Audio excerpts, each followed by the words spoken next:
Hello everyone, welcome back to my channel. Thank you so much for watching. My name is Dr. Ritu Dharma. Welcome you all. आज इस video में हम बात करेंगे Organon of medicine के अफॉरिज्म number 246 के footnote के बारे में। कुछ फुटनोट के पोर्शंस हम पार्ट में ऑलरेडी कर चुके हैं और आज इस वीडियो में हम कंटिन्यू करेंगे उसके फुटनोट को।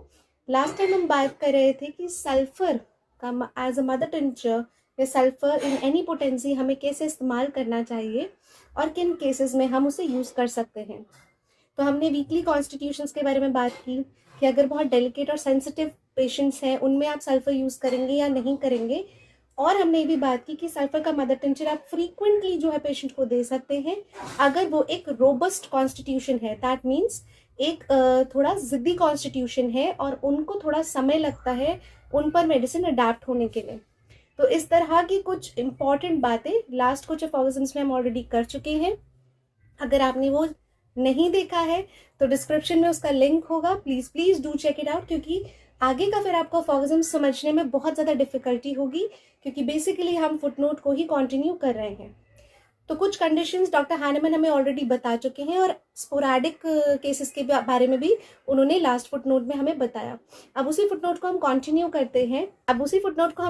करते हैं लेकिन उससे पहले मेरी रिक्वेस्ट है कि प्लीज़ अगर आपको वीडियोज़ अच्छी लग रही हैं तो लाइक ज़रूर कीजिए, शेयर कीजिए अपने बैचमेट्स के साथ, बाकी स्टूडेंट्स के साथ, ताकि जिस तरीके से आपको हेल्प मिल रही है उसी तरह से उनको भी उनके एग्जाम्स में हेल्प मिल सके और as a family, as a community हम ओवरऑल सभी लोग साथ में ग्रो करें। Organon of medicine as a subject बहुत टफ लगता है और ये अफॉरिज्म लिटरली काफ़ी टफ है, इसलिए इसको छोटे छोटे वीडियोज़ में मुझे डालना पड़ रहा है, एज वेल एज ये बहुत ज़्यादा लंबा भी है। तो इसलिए इसके कुछ कुछ वीडियोस में छोटे छोटे करके वीडियोस डाल रही हूँ सो दैट आपको इजी रहे वो चीज़ डाइजेस्ट करने के लिए। इसके आगे के अफॉरिज्म्स भी थोड़े से टफ हैं तो इसीलिए जुड़े रहिएगा चैनल से and do subscribe to the channel if you haven't subscribe it till yet. This even a primary scabies eruption of recent origin. अब एक नया कंडीशन आ रहा है जिसमें कि बात करें अगर एक स्केबियस इरप्शन होगा। स्केबीज सभी लोग जानते हैं, स्केबीज एक स्किन कंडीशन है और इस तरह की स्किन कंडीशन में प्राइमरी स्केबियस इरप्शन अगर बहुत रिसेंटली अभी आया है, कुछ दिनों से आपको एक छोटा सा दाना हुआ है जो स्केबीज के जैसा दिखता है, स्केबीज भी हो सकता है या फिर it is just a papule, तो एक छोटा सा रिसेंट ओरिजिन है उसका।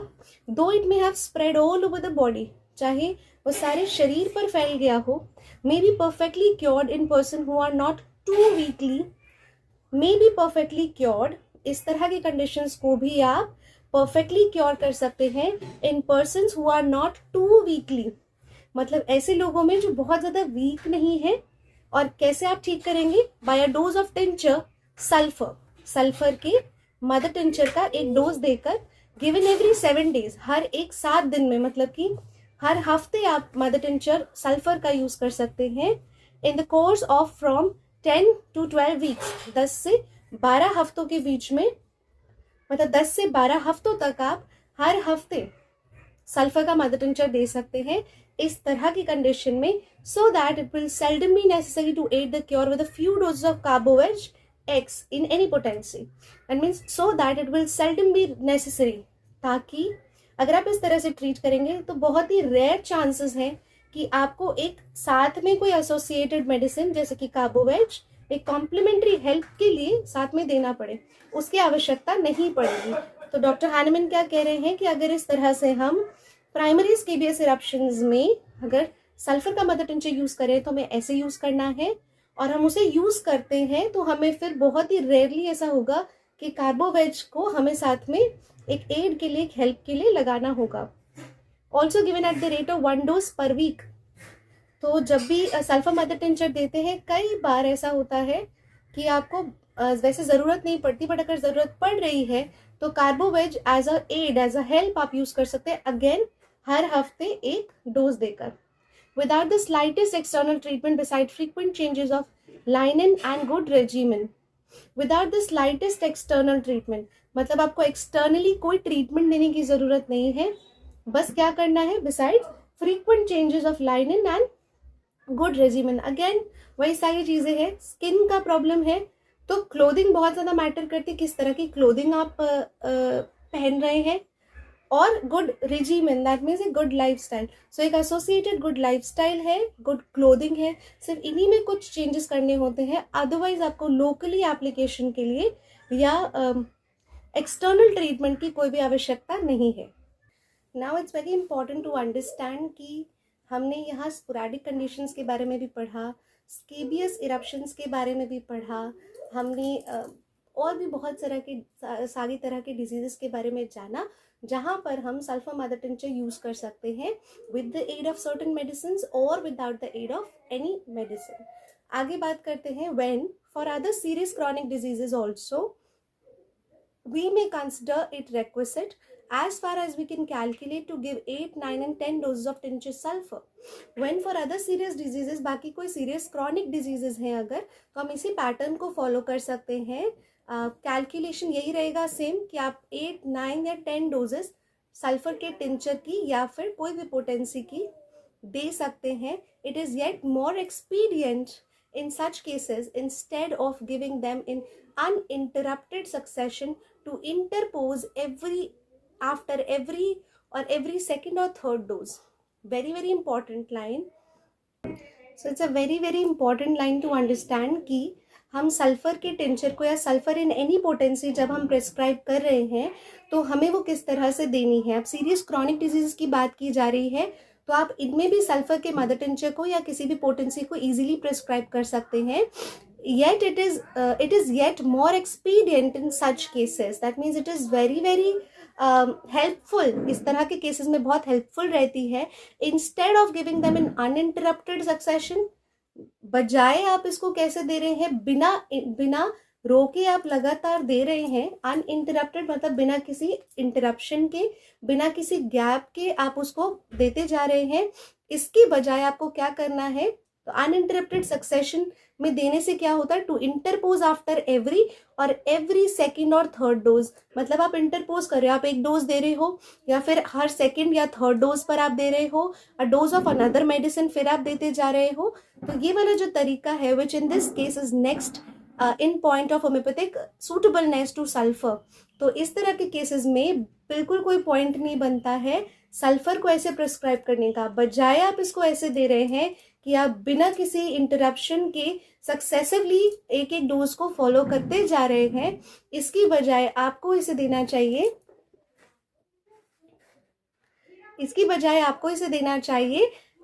कैसे, यहाँ पर बताया गया and to allow this likewise to act for 8, 9, 12 और 14 डेज। तो आप इसको कैसे यूज कर रहे हैं, बजाय आप इसको अनइंटरप्टेड सक्सेशंस में दें, जिससे कि क्या होता है, अनइंटरप्टेड सक्सेशन का एग्जांपल दिए कि एक डोज दे रहे हैं, फिर दूसरा डोज दे रहे हैं, फिर तीसरा डोज दे रहे हैं, या फिर कोई और मेडिसिन बैक टू बैक दे रहे हैं, जो कि ऐसे केसेस में कोई होम्योपैथिक सूटेबलनेस नहीं है इस चीज़ की, specially to the use of sulphur. Usually hepar sulph भी इस तरह से नहीं दे सकते। And to allow this likewise to act for 8, 9 और 12 और 14 days before again commencing a course of 3 dose of sulphur.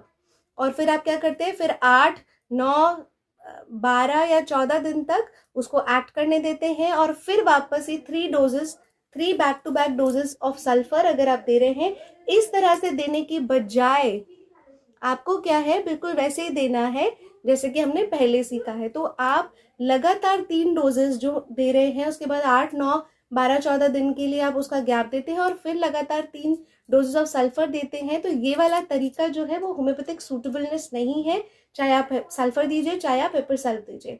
So I really feel this point is very clear to you. Please highlight this, it is very important. इसके notes भी बना के रख सकते हैं आप। But it is not infrequently happens that the vital force refuses to permit several dose of sulfur. It is not infrequently happening, मतलब कि बहुत infrequently नहीं होता है, बहुत frequently ऐसा होता है कि जो आपका vital force है वो रिफ्यूज कर देता है, वो इनकार कर देता है। ऐसे लगातार सल्फर के डोजेज अगर दिए जाते हैं तो उनको एक्सेप्ट करने से बिल्कुल रिजेक्ट कर देगा, बिल्कुल रिफ्यूज कर देगा, even though they may be essential for the cure of chronic malady, चाहे वो आपके क्रॉनिक डिजीजेस को ठीक करने के लिए कितनी ही जरूरी क्यों ना हो, पर अगर ऐसे क्विक सक्सेशंस में अगर सल्फर दिया जा रहा है तो it is very very frequently seen कि आपका जो वाइटल फोर्स है उसे बिल्कुल रिजेक्ट कर देता है, रिफ्यूज कर देता है उसके एक्शन को, and are given at intervals mentioned above too, या फिर जो ऊपर जो इंटरवल्स बताए गए हैं उस तरह से अगर आप दे रहे हैं to act quietly on itself, अपने ऊपर शांति से काम करने के लिए इनकार कर देता है। वाइटल फोर्स सीधा कह देता है भाई सल्फर इस तरह से दी जाएगी तो काम करेगी, अगर इस तरह से दी जाएगी तो काम नहीं करेगी। So the mentioned above was कि आप क्विक सक्सेशन में दे रहे हैं 3 डोज और फिर गैप देते हैं 2 हफ्ते का और फिर 3 डोज देते हैं। ये वाले पैटर्न से अगर आप दे रहे हैं तो ये बहुत ही फ्रीक्वेंटली देखा गया है कि सल्फर के एक्शन को आपका वाइटल फोर्स रिजेक्ट कर देगा, रिफ्यूज कर देगा, अपने ऊपर काम नहीं करने देगा। This refusal it reveals by some though moderate sulphur symptoms which it allows to appear in the patient during the treatment. Very very important line, this refusal, ये जो refusal है, ये जो rejection है, ये क्या रिवील करता है, चाहे मॉडरेट ही क्यों ना हो, सल्फर सिम्टम्स अगर आपको दिख रहे हैं which it allows to appear in the patient during the treatment, treatment के दौरान सल्फर के सिम्टम्स नजर आने लग जाते हैं, दैट मीन्स अगर इस तरह से दिया जाएगा तो सल्फर की प्रूविंग होने लगेगी। Next is, in such cases it is sometime advisable to administer a small dose of Nux vomica. अब ऐसे केसेस में क्या करना चाहिए? Antidote, and the biggest antidote we know and the commonest antidote we know is Nux vomica. तो ऐसे cases में small dose of Nux vomica दी जाती है अगर क्या हो गया है, प्रूविंग होने लग गई है। सो यहाँ पर आप एक अंडरलाइन करके यहाँ मेंशन कर लीजिए प्रूविंग, ड्रग प्रूविंग या सल्फर की प्रूविंग होने लग गई है। ऐसे केसेस में समटाइम्स ये एडवाइस किया जाता है कि small dose of nux vomica XX मतलब कोई भी एक पोटेंसी में, सुटेबल पोटेंसी में आप दे दीजिए, allowing it to act for 8 और 10 डेज, उसे 8-10 दिन तक नक्स वोमिका को काम करने दीजिए शरीर में, ताकि क्या हो, पूरा सिस्टम जो है प्रूविंग वाले सिम्टम्स से या सल्फर की प्रूविंग से क्लियर हो जाए, ताकि in order to dispose the system again to allow succeeding doses of sulphur, ताकि आपका सिस्टम पूरा क्लियर हो जाए और नेक्स्ट जो भी आप प्लान करें सल्फर की डोजेस देने के लिए उसके लिए आपका शरीर तैयार हो जाए, वाइटल फोर्स उसको अलाउ करे एक्ट करने के लिए, and effectually upon it in those cases for which it is adapted plus कोई भी पोटेंसी सल्फर की is preferable. So it's beautiful अगर आप इसे इस तरह से समझेंगे। आई रियली होप मैं जो कोशिशें कर रही हूँ आपको ऑर्गेनॉन ऑफ मेडिसिन का इतना मुश्किल अल्फाज़ समझाने के लिए वो आपको बहुत हेल्पफुल होगा। अगर हेल्पफुल है तो प्लीज़ शेयर ज़रूर कीजिएगा, कमेंट करके ज़रूर बताइएगा मुझे कि आपको ये अल्फाज़ कितने समझ आ रहे हैं और आपके लिए कितने हेल्पफुल है। So if you like this video please do like, share and subscribe and comment below how much you are liking the video and continue to watch this. इसके साथ ही में आ रहा है नेक्स्ट इसका फुटनोट का next paragraph. Stay tuned, stay blessed. Thank you so much.